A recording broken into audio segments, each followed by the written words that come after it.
Hello viewers, you are welcome again to my channel. In case you are new to this channel, my name is Farmer Tanto.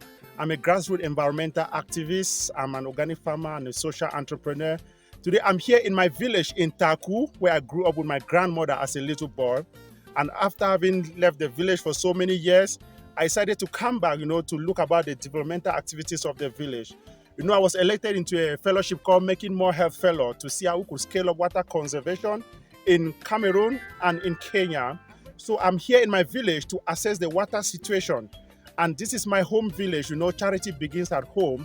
And today we are here at the catchment side to see the situation of the water issues in my village. And behind me is a water catchment, that is exposed. It's not conserved. The catchment was harnessed, but now the volume of the water has dropped down because probably people have done a lot of farming around the catchment area.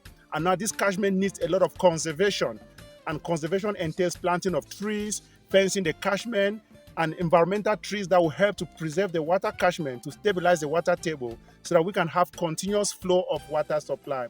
I'm here with some of my elders from the village who have ideas about the water catchment, and today we are going to hear from them.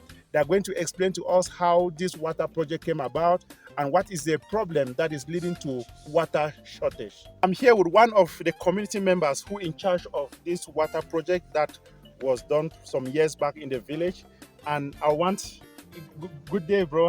Good to meet you. Oh, good afternoon. Yeah, I'm happy to be back home after so many years, and I really feel about the water situation. Thank you. So, for how long has this water been existing? It's almost down from 20 years. About 20 years? 20 years ago. Wow. Now, I learned that there is water shortage now. So what could be the problem?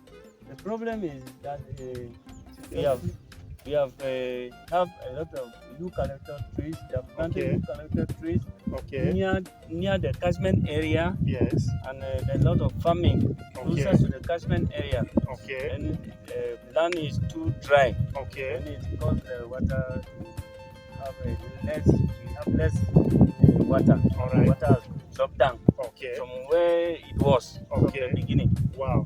I think one of the main reasons why I am into water catchment conservation because of the effects of human activities, the farming, the water table has really dropped down. And my goal is that we have to put ideas together on how we can conserve this water catchment so that the water table should be stabilized.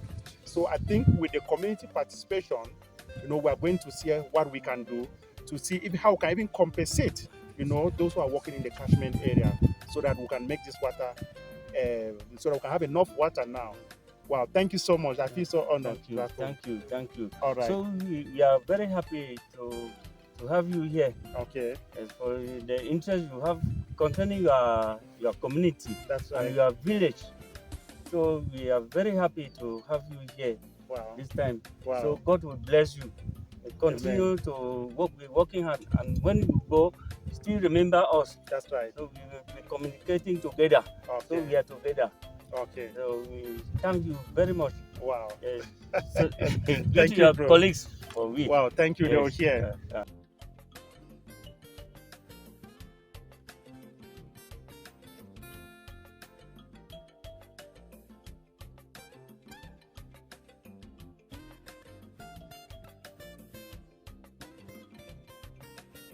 We are here in a spring water catchment, which is just closer to a school that I attended when I was a little boy. I schooled here in my village for 3 years before moving to the city. And this is a spring that I knew when I was a little boy, and the spring is still there. To my greatest shock, people are still drinking this water. In the 21st century, water like this, people are still drinking it. And it is my goal and my wish to ensure that water catchments are conserved.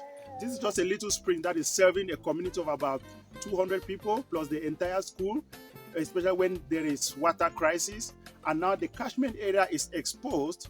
The community tried at some point to harness the catchment, but it failed.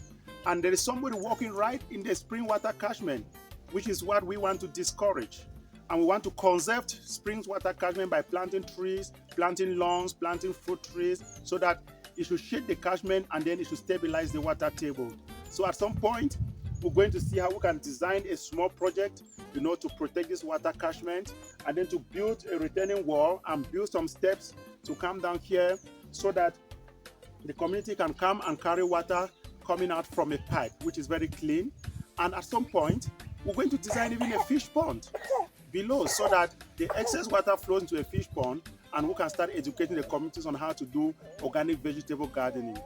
To my greatest shock, the community, they come and wash clothes right in the water. And this is polluting the aquatic ecosystem. And this is something that we have to see how we can educate the community on the importance of water pollution. You know, when I see communities drinking water like this, I feel sick because we're in the 21st century and access to clean water is a universal human right. Nobody should be left behind. And a project like this can cost just about $2,000, you know, to rehabilitate the spring and build the water so that people can carry water directly from the spring. When I see people still drinking this kind of water, it takes me back some 15 years back when I contracted typhoid from drinking contaminated water. I was traumatized for 7 years because I suffered of typhoid for 7 good years. That became a turning point in my life. You know, thousands of people are dying every day because of lack of potable water. There are more than 1.2 billion people in the world that do not have access to clean water. And with water that is exposed like this, it's exposed to contamination, diseases from animals, you know. That's what leads to diseases like typhoid and cholera. There are communities that cannot afford this kind of water. But now we have nature's gift of life, and it is time we need to preserve it. I am the sub-chief of Taku, called Shufine Dichitap of Tamba. I am next to the fawn of the village, His Royal Highness, the fawn of Taku, in command. Yeah, this spring is really given by nature because our water supply for the village is always disappointing us at the in the dry season. So during the dry season like now, it is here that the people come and fetch water.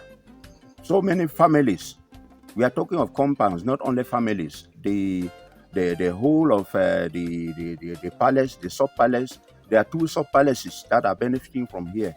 The sub-palace of Bokumbi and the sub-palace of Bondi, plus the neighboring areas like it is called Wakop over there and the upper compound over that way, having boundaries with the people of Binkot. They are all carrying water from this small spring. With this spring, if it is really modified and something done so that the water there can remain clean for people to be using, and we need help. We need help so that a technician can come and we stand a better position to know what to do. So really, I'm very happy that today I can count myself very, very lucky because Farmer Tanto is somebody we have been talking on phone, and today I'm fortunate that you are really present and you are seeing everything with your eyes.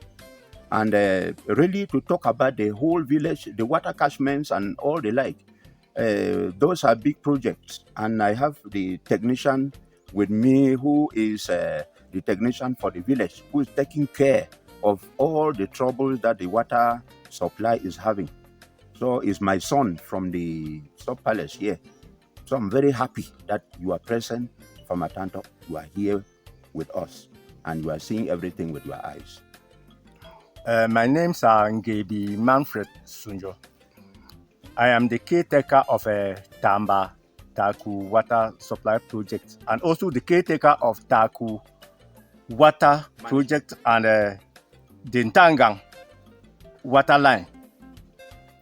So I control the main line from the catchment to the palace and from the catchment to Ntangang and the one from the Tamba catchment all around Tamba. So the whole village, I am the main technician for all these branches and the project. We need enough water, even more than 3 catchments to supply the whole of Taku, Tamba, Taku, Njeyeng, Ntangang, Jimbeng, Sarong, Mbukop, and so on. You know, Taku is big now, with 9 quarters. big waters like that. So at least we need heavy water so that it will be enough to supply the whole village. At least.